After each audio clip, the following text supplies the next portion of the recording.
Natural hair colour కోసం చూస్తున్నారా? అయితే Anoos henna and black expert వాడండి. నమస్తే రమగారు. నమస్తే జయ. ఏదైనా ఒక మంచి నావెల్ చెప్పుకుందామండి. మాలతీ చందూర్ గారి కథలు కొన్ని చెప్పాం కదా, మనసులోని మనసు అవి చెప్పుకున్నాం మనం. శతాబ్ది సూర్యుడు చెప్పుకున్నప్పుడు ఒక ఆవిడ నన్ను అడిగారు కాంచన మృగం కూడా చెప్పండి అని. కాంచన మృగం కొంచెం కాంప్లికేటెడ్ అని నేను పెద్దగా దాని మీద ముందుకు వెళ్ళలేదు. అందులో కథ కంటే వేరే వేరే విషయాలు చాలా ఉంటాయి కాంచన మృగంలో.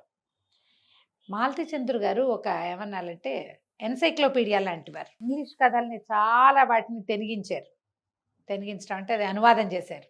పాత కెరటాలు రూట్స్ అని ఆ పాత కెరటాలు అబ్బాయి ఎన్ని ఇంగ్లీషు కథల్ని నావెల్స్ని సింప్లిఫై చేసి సినాప్సిసే రాసినవి ఎన్ని పుస్తకాలు ఉన్నాయో, ఎన్ని కథలు ఉన్నాయో. Gone with the wind, Rebecca అలాంటివన్నీ చదివాను నేను. భలే బాగుంటాయి. అయితే ఈ కాంచన మృగము మనుషుల మనస్తత్వాల మీద రాయబడిన ఒక కథ అనమాట. ఈ కథను ఎట్లా ప్రారంభిస్తారంటే, నేను ఇది బ్రీఫ్గానే చెప్తున్నా. మాలతీ చంద్రు గారి పుస్తకాలు అన్నీ కూడా must by, must keep, must read ఉంచుకోవాలి, మన దగ్గర ఉండాలి. అప్పుడప్పుడు తిరిగేస్తుంటే ఒక సాధారణమైన ఇప్పుడు మన పక్కింట్లో వెనకింట్లో మా ఉంటారా జయ, ప్రతి వాళ్ళకి ఒక బ్రహ్మాండమైన కథ ఉంటుంది కుటుంబానికి. అవును, ప్రతి వాళ్ళకి ఒక గొప్ప తాతగారు, గొప్ప నాయనమ్మో, గొప్ప అమ్మమ్మో, మంచి అమ్మో, ఒక చెప్పుకోదగిన కథో. అది మామూలు కుటుంబం నుంచి పేద కుటుంబం వరకు ప్రతి వాళ్ళకి స్పెషల్, ప్రతి వాళ్ళకి సక్సెస్ స్టోరీస్ ఉంటాయి. ఒక క్యాజువల్ స్టోరీలో కూడా సక్సెస్ ఉంటుంది. ఆ మామూలు విషయాన్ని కూడా బాగా చెప్తారు ఆవిడ. మాలతీ చంద్ర గారు చాలా స్పెషల్.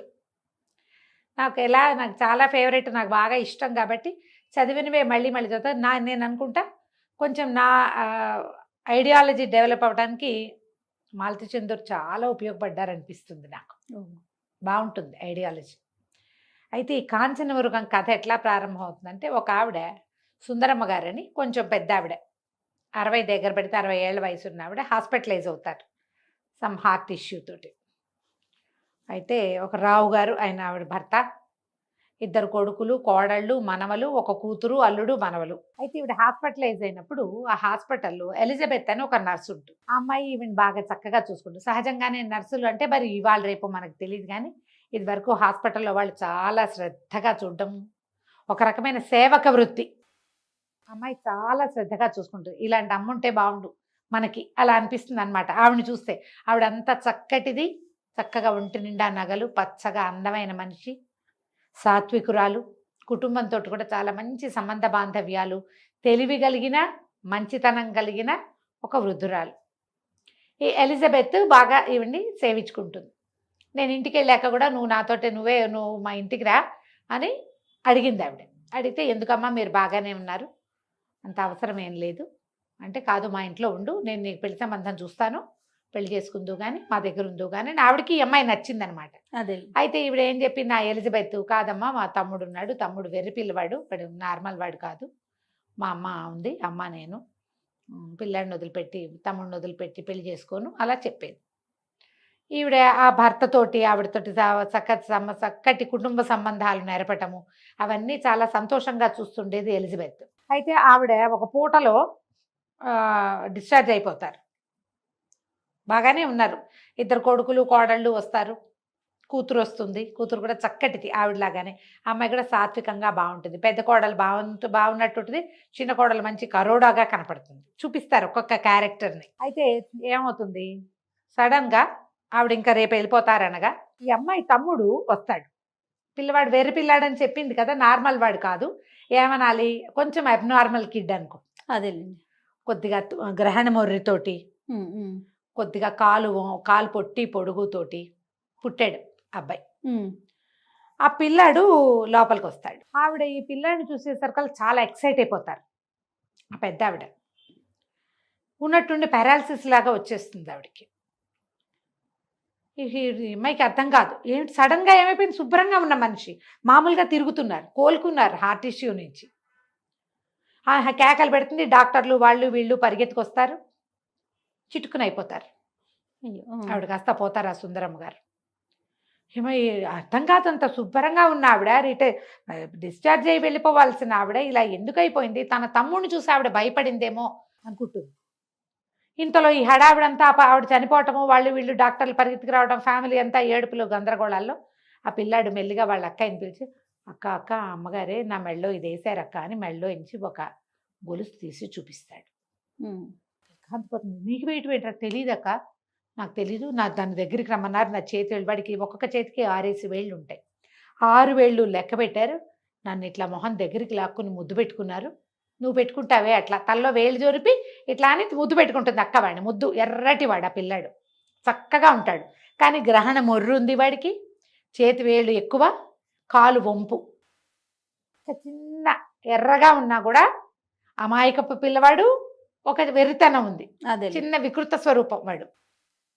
నిన్ను ముద్దు పెట్టుకోవడం తెలియదక్క, ఆవిడ ముద్దు పెట్టుకున్నారు, మెళ్ళో ఇంచి నువ్వే తీసేవంటే కాదు, మెళ్ళో ఇంచి తీశారు, నా మీద వేశారు, ఇట్లా వేసుకోమన్నారు, నేనే వేసుకున్నాను. ఈ లోపలేమో ఆవిడ కనుగుడ్లు వెనక్కి తిరిగిపోయి స్పృహ కోల్పోయి చనిపోయారు. ఎలా అర్థం కాదు, తెలిసిపోతుంది. ఇన్ని రోజుల నుంచి ఆవిడ మెడ నిండా వస్తువులు, మొదటే చెప్తారు మెడ నిండా వస్తువులు ఉన్నాయి, చేతులు గాజులు ఉన్నాయి, ఆవిడ చక్కగా ఉంది అని. మెళ్ళో 10 తులాల వస్తువు పోతే తెలీదు, ఏం చేయాలో తెలీదు.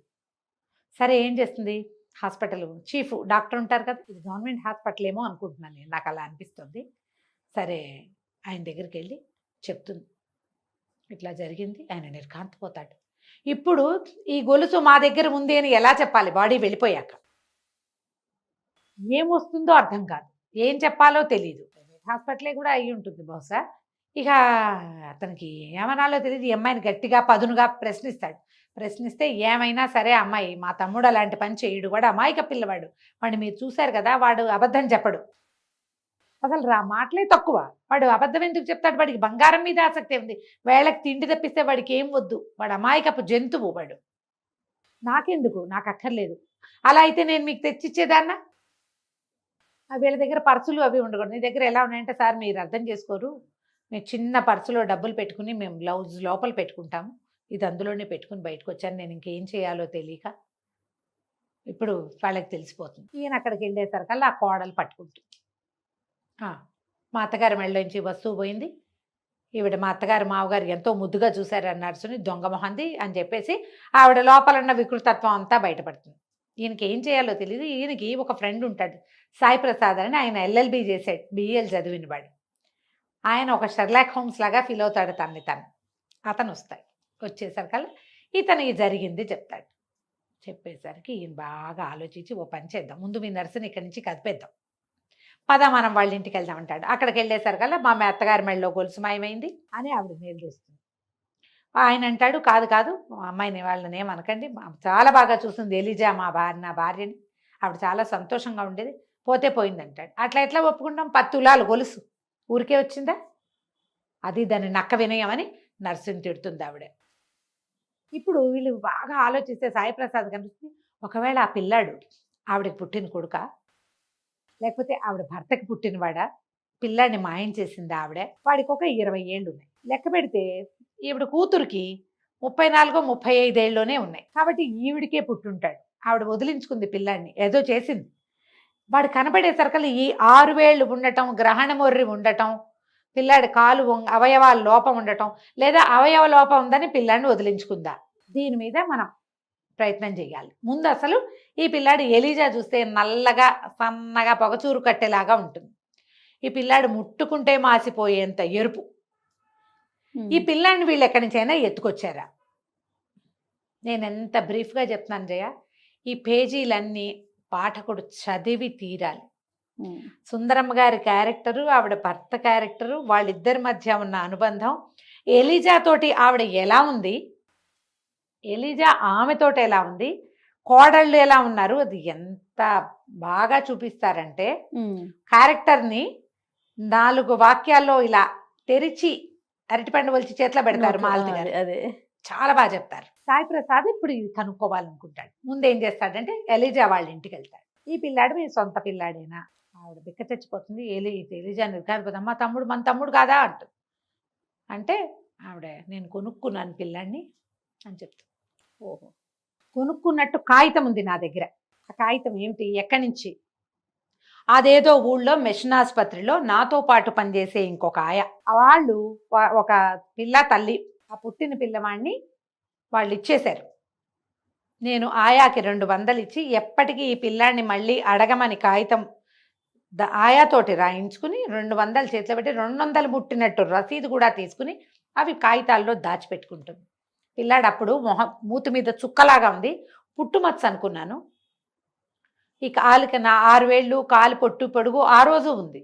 కానీ మగపిల్లవాడు, నాకు ఎలిజా ఒక్కతే, భర్త లేడు, మగపిల్లాడు మాకు ఆసరా అవుతాడని నేను ఆ పిల్లాడిని తెచ్చుకున్నా. వాడు అందం పట్టలేక, వాడు తెలుపు, ఎర్రటి పిల్లవాడు అని రాస్తారు.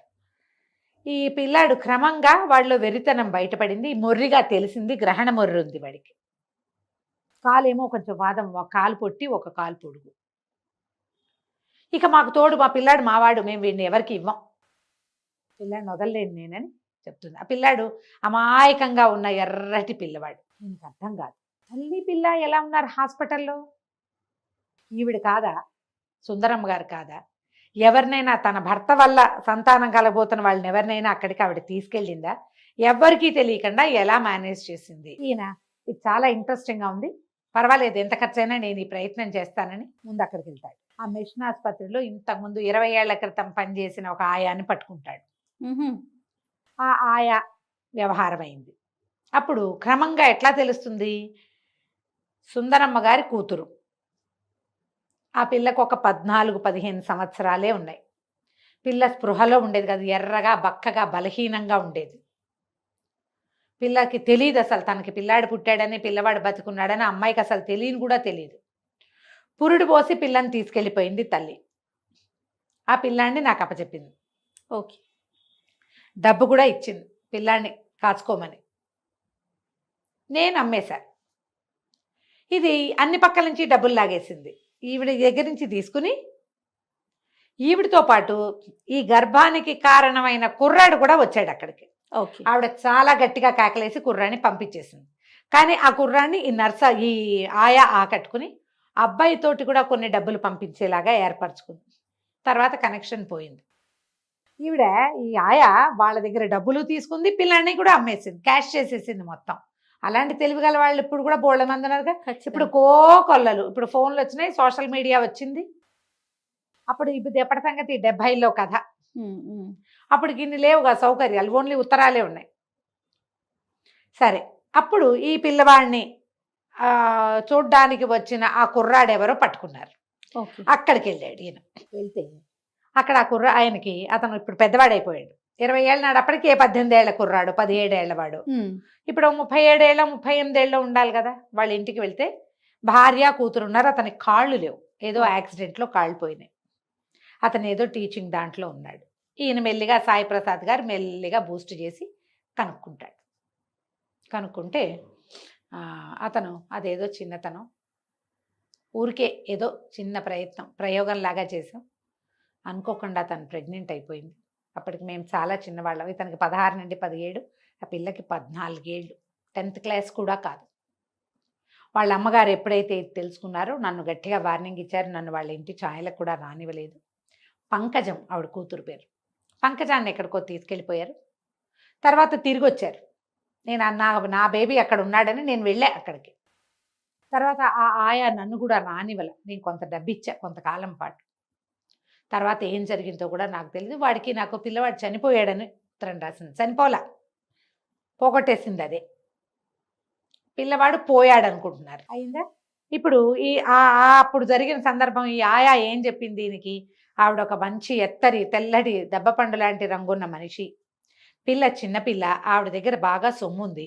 ఆ సమయానికి ఆవిడ భర్త ఫారిన్ వెళ్ళారు. ఫారిన్ వెళ్తే మగపిల్లలిద్దరిని ఎవరికో అప్పచెప్పి ఆఖరి పిల్ల అయిన కూతురుని తీసుకుని ఈవిడ మిషన్ ఆసుపత్రికి వచ్చి రహస్యంగా పురుడు పోసి పిల్లవాడిని వదిలిపెట్టి వెళ్ళిపోయింది. కూతురుని తీసుకెళ్ళిపోయింది ఆవిడ. ఆ పిల్లాడు అబ్నార్మల్ కిడ్, పుట్టినప్పుడే వాడు సరైన పిల్లవాడు కాదు. కానీ ఆవిడ పుట్టిన బిడ్డని తల్లి చూడలా, అమ్మమ్మ చూసింది. పిల్లాడి చేతికి 6 వేళ్ళు ఉండటం, కాళ్ళు తేడాగా ఉండటం, వాడికి గ్రహణ మొర్రు ఉండటం, అచ్చు గుద్దినట్టు ఆ కుర్రాడి పోలిక, తండ్రి పోలిక. ఆవిడ ఆ పిల్లాడిని హాస్పిటల్లో చూడంగానే గుర్తుపెట్టేసింది. ఎందుకంటే ఇదే వయసులో ఆ కుర్రాడు తమ ఇంటి చుట్టూతా తిరిగాడు, తన మ్మ్. కూతురుతోటి స్నేహం చేసిన వాడు. మొహం గుర్తుపట్టేసింది, చేతి వేళ్ళు చూసేసరికి పిల్లాడు బతికున్నాడని తెలిసిపోయి పిల్లాడిని ముద్దు పెట్టుకుని ఆ మెళ్ళో వస్తువు వాడికి ఇచ్చింది. ఇప్పుడు దీన్ని ఎట్లా ఒక లైన్లోకి తీసుకురావాలి? పంకజానికి పెళ్ళయింది, 2-3 పిల్లలు ఉన్నారు, ఫారిన్లో ఉంటుంది. ఈ అమ్మాయి వచ్చింది, వాళ్ళ ఆయన పిల్లలు కూడా వచ్చారు.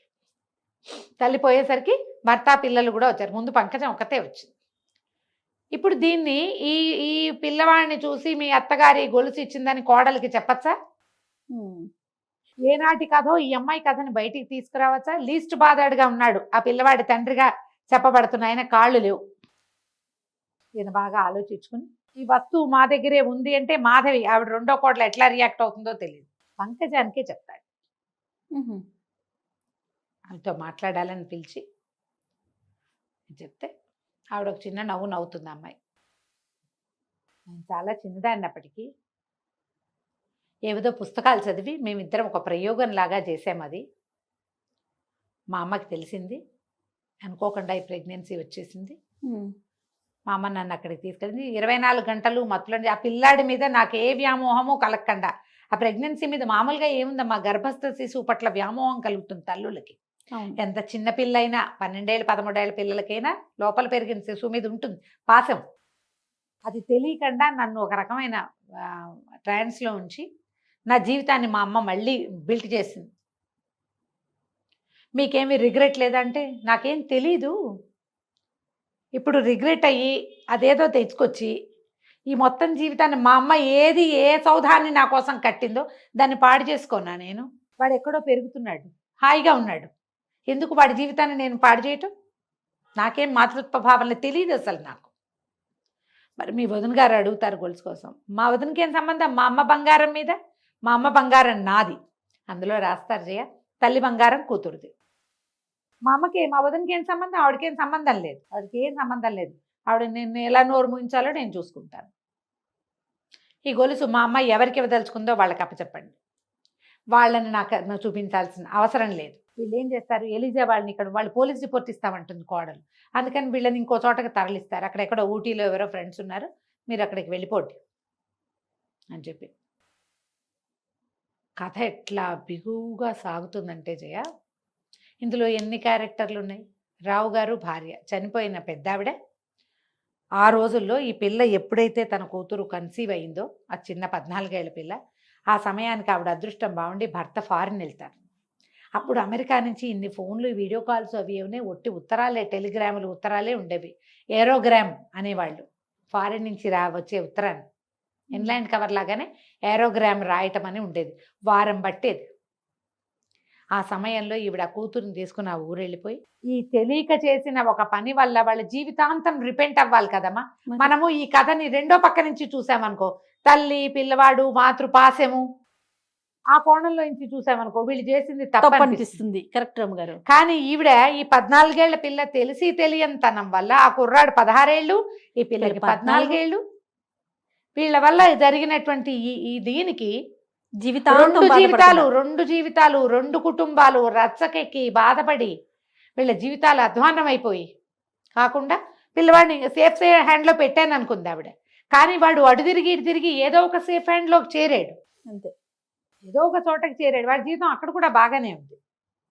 ఇది మనకు అప్పుడప్పుడు ఇదేదో పొరపాటు జరిగింది అలా అనిపిస్తూ ఉంటుంది. కానీ ఒక తల్లి దృష్టిలో ఇది చాలా కరెక్ట్గా చేసింది, చాలా కరెక్ట్ అయిన పని కదా.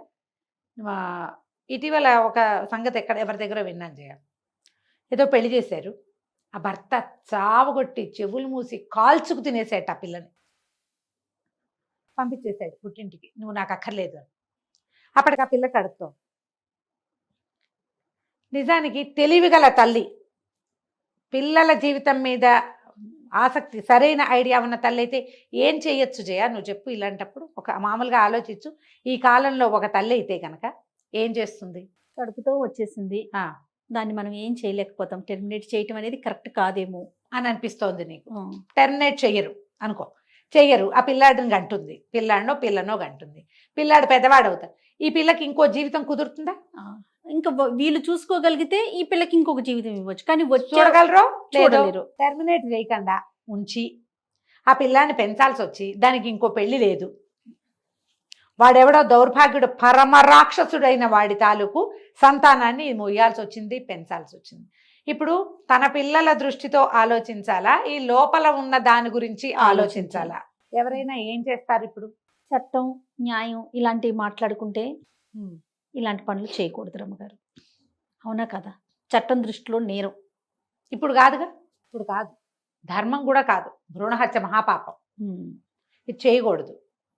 పోనీ కన్న సంతానాన్ని వాడు తీసుకుంటాడంటే వాడు తీసుకోడు. పోనీ అక్కడ తీసుకుంటే మాత్రం వాడు రాక్షసుడు, పెళ్ళాన్ని చావగొట్టి చెవులు మూసేవాడు. అందుకని సంతానాన్ని ఎవరికో కూడా ఇచ్చేసి ఉండలేరు. ఇలాంటి విపత్కర స్థితిలో ఒక తల్లి తెలివిగల ఆవిడ ఏం చేశారు రమ్మగారు? ఈవిడ ఇదే చేశారు. ఆ సంగతి అడక్కు. అలాంటి పరిస్థితులు వచ్చినప్పుడు ఎప్పుడు కూడా మనం ఇతరులని ఎగ్జాంపుల్గా తీసుకోకూడదు. నీకేది ఇంపార్టెంట్ చూసుకోవాలి. ఒకటి ధర్మం అనేది ఒక పెద్ద పాయింట్ అయితే, జీవితం అనేది ఇంకా పెద్దది. జీవితమే పెద్దది ధర్మం కంటే. ఎప్పుడు కూడా తన్ను మాలిన ధర్మం మొదలు చెడ్డ బేరం చేస్తారు. అట్లా తెలివిగల వాళ్ళు చేసే విధానం ఒకటి. ధర్మం పక్కన నిలబడాలని, ధర్మం ఎప్పుడు నీ పక్కన నుంచోదు, నువ్వు దాన్ని ఎంతసేపు ముందుకు తీసుకెళ్లాల్సిందే, అనుభవించాలి దాన్ని. కష్టమో నిష్ఠూరమో ఏదైనా కానీ ఎవరి విజ్ఞతను బట్టి వాళ్ళు చేస్తారు. మనం వాళ్ళ పక్షాన మాట్లాడలేము, వీళ్ళ పక్షాన మాట్లాడలేము, పరిస్థితులను బట్టి. ఈ సుందరమ్మ గారి పరిస్థితి ఇది. ఆవిడ ఆ పని చేస్తారు.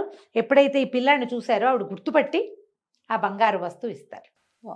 కథ ఎంత పట్టుగా బిగువుగా, మనం ఏ పక్షం వహించాలో తెలియని ఒక దాంట్లో మనని చివరి దాకా తీసుకెళ్తుంది.